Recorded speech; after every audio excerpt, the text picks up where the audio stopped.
இந்த உறவுகள் தொடர்கதை அப்படின்ற அந்த பாடல் வந்து உங்களுடைய அந்த படத்தோட ப்ரோமோல வைக்கப்பட்டிருந்தாங்க. இப்ப அந்த காப்பிரைட்ஸ் பிரச்சனை அப்படின்றது அந்த உரிமம் வாங்கின நிறுவனத்துக்கும் சரி ராஜா சாருக்கும் சரி அதுவே போயிட்டு இருக்கு. சோ அந்த மாதிரி ஒரு சமயத்துல வந்து நீங்க வந்து அந்த ராஜா சார் மியூசிக்ல வந்து அந்த பாட்டை வந்து வச்சிருக்கீங்க. சோ அதுக்கான ஒரு விளக்கம் மட்டும், ஏன்னா இப்ப அவங்க சைட்ல இருந்து வந்து உரிமம் கேட்பாங்க, ப்ரொடியூசர் சைட்ல இருந்து ட்ரை பண்ணிட்டு இருக்காங்கன்னு நினைக்கிறேன். சாரை பார்த்து பேசுறதுக்காகவும் உரிமம் வாங்குறதுக்கு ட்ரை பண்றாங்க. சோ இதோட ஓனர்ஷிப் யார்கிட்ட இருக்குன்னு தெரியல. அது அவங்க அதுக்கான ஃபார்மல் விஷயங்கள் நடந்துட்டு இருக்குன்னு நினைக்கிறேன். ஒவ்வொருத்தரா கேளுங்க. ஒரு மியூசிக் டைரக்டரா ப்ளூ சட்டமா மாறான் வந்து போன படத்துல உங்களுக்கு பிரச்சனை. ஐயோ ஒண்ணு இல்ல, பாவம் நல்ல மனுஷன் தான். அதெல்லாம் அவர் கருத்து ஒண்ணு சொன்னார். ஒண்ணு இல்லப்பா, அவர் கருத்து சொன்னாரு. இளையராஜா வந்து இல்ல சார், ஆக்சுவலா ராஜா சார் வந்து ஒரு டைம்ல ஆடியோ லேபிளே வச்சிருந்தாரு. அவர் ஆடியோ லேபிளே வச்சிருந்தாரு. அவர் வந்து சொந்தமாவே audio label I think echo அப்படின்ற கம்பெனியோட ஓனரே அவர் தான் நினைக்கிறேன். அவர் ஃப்ரெண்டோட பேர்ல வச்சு நடத்திட்டு இருந்தாரு. ஓனர்ஷிப் உள்ள பாடல்களுக்கு தான் அவர் வந்து ஒரு ராயல்டி கேட்கிறாருன்னு நினைக்கிறேன். எல்லா படத்துக்கும் எல்லாத்துக்கும் சம்பளம் வாங்கிக்கிறாரு. இல்லங்க, இருந்தாலும் ராயல்டி கேட்கிறாரு. இப்ப பில்டிங் கட்டுற கொத்தனாருக்கு பில்டிங் சொந்தமா இல்ல ஓனருக்கு சொந்தமா?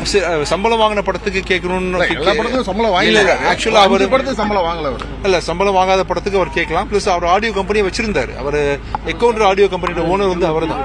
சோ அந்த கம்பெனியோட பாடல் யூஸ் பண்ணும்போது சிம்பிளா என்ன சொல்லணும் அப்படின்னா, இப்ப அந்த கண்மணி அன்போடு காதலன் அந்த பாட்டோட உரிமம் வந்து பிரமிட் மியூசிக் அப்படின்ற அந்த நிறுவனத்திடமிருந்து அந்த மஞ்சுமல் பாய்ஸ் படக்குழு வந்து வாங்கி இந்த ஒரு தொகைக்கு வாங்கி அந்த பாட்டை வந்து யூஸ் பண்ணிருக்காங்க.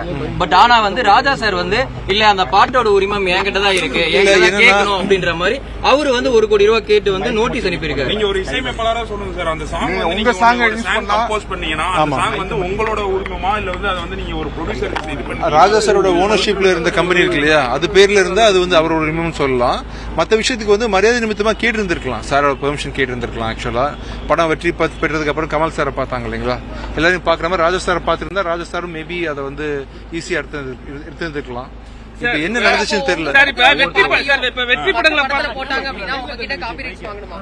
கேட்டா கொடுத்துட வேண்டியதானே. என்கிட்ட கேட்கணும்னு அவசியம் இல்ல. ஓனர்ஷிப் கேட்கலாம். இப்ப நானே கூட ஆடியோ கம்பெனி வச்சிருக்கேன். ஆக்சுவலா பிச்சைக்காரன் 2 1 ஆடியோ சாங்ஸ், கொலைகாரன், திமிரு பிடிச்சவன் ஆடியோ ஓனர்ஷிப் என்கிட்ட தான் இருக்கு.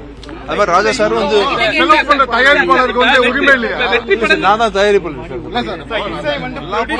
தயாரிப்பாளர் தான் செலவு பண்றாங்க, அவங்களுக்கு உரிமை இல்லையான்னு. தயாரிப்பாளர் வந்து மியூசிக் டைரக்டர் ரைட் வாங்கி வச்சிருக்காரு. எக்கவுண்டர் கம்பெனியோட ஓனர் வந்து ராஜா சார் தான். அதனால சொல்றேன் சார், இப்ப ராஜா சார் நீங்க போட்டது வந்து நியாயம் சொல்றீங்க. ஆனா நல்லா கேட்க நியாயம்னா அது மாதிரி வந்து எல்லாரும் பேச ஆரம்பிச்சிட்டாங்க. நீங்களும் வந்து ஒத்து போறீங்க. இப்ப வந்து தம்பி நான் எதுவுமே சொல்ல ராஜா சார் உங்களை பார்க்க சந்தோஷமா இருக்கு எனக்கு. இந்த மாதிரி உங்களுக்கு என்ன பிரச்சனை வேணும்னு சொல்லி நான் தரேன். இப்ப இன்னைக்கு ஹெட்லைன் ராஜா சார் வந்து எல்லாத்துக்கும் என்ன சொல்றாரு, எல்லாத்துக்கும் நோட்டீஸ் அனுப்புறாரு. ஓகே சரிங்களா. ஆனா வெற்றி படங்களுக்கு மட்டுமே முக்கியத்துவம் கொடுக்குறாரு. மத்த எந்த தோல்வியான படத்துக்குலாம் வந்து நோட்டீஸ் அனுப்புறது கிடையாது. வெற்றி படத்துல பேமெண்ட் வந்த பிறகுதான் அவர் வந்து நோட்டீஸ் அனுப்புறாரு. அதே மாதிரி இப்ப வந்து ரஜினி சார் படம் நடிச்சிருக்காரு, அதுல ஒரு மியூசிக் போட்டிருக்காங்க. அதுக்கும் வந்து அது வந்து பெரிய சர்வீசஸ் கம்பெனி, வேற ஒரு வார்த்தை சொன்னா கூட அவங்க வந்து சார்ட் அவுட் பண்ணிருப்பாங்க. நோட்டீஸ் அனுப்பணும் சார். அவங்க பேசினா நீங்களும் உங்க ஃப்ரெண்டு நேற்று என்ன பேசிட்டீங்கன்னு தெரியாது இல்லையா, அவங்க பர்சனல் விஷயம்ன்ற மாதிரி. அவங்களும் ப்ரொடியூசரும் டேரக்டர் சார் என்ன பேசிட்டாருன்னு எனக்கு தெரியல. ஆக்சுவலா இப்ப கேட்டு இருந்திருப்பாங்க, சால்வ் பண்ணிட்டாங்க. இப்ப பிரச்சனை சால்வ் ஆயிடுச்சு இல்லையா? இல்ல இன்னும் சால்வ் ஆகல சார். தம்பி உங்களுக்கு தெரியுமா? சொல்லிருக்காங்க சார். எப்படி கேள்விப்பட்டிருக்கேன் சார். இல்லப்பா சால்வ் ஆயிடுச்சு. வெளியே போய்க்கிட்டு சார். உங்களுக்கு முழு சட்டை மாறன் சாருக்கும் எதுவும் பெர்சனலா எதுவும் ப்ராப்ளம் ஒண்ணுமே இல்ல. உங்களை பெர்சனலா தாக்கல் பண்ண ஒரு அறிக்கை கொடுத்தது இல்ல.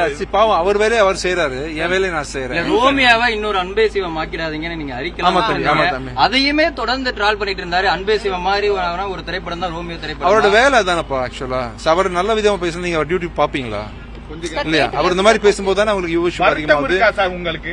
இல்ல பாவம் அவர் வேலையை அவர் செய்யறாரு, என் வேலையை நான் செய்யறேன். காப்பி இல்ல சார், இன்ஸ்பிரேஷன் சொல்லுவாங்க. ரொம்ப நல்லா போச்சு. ஆக்சுவலா நல்லா போச்சு. ஓடிட்டு நல்லா போயிட்டு டிவில நல்லா போயிட்டு இருக்கு. ஆக்சுவலா பாருங்க. Okay okay.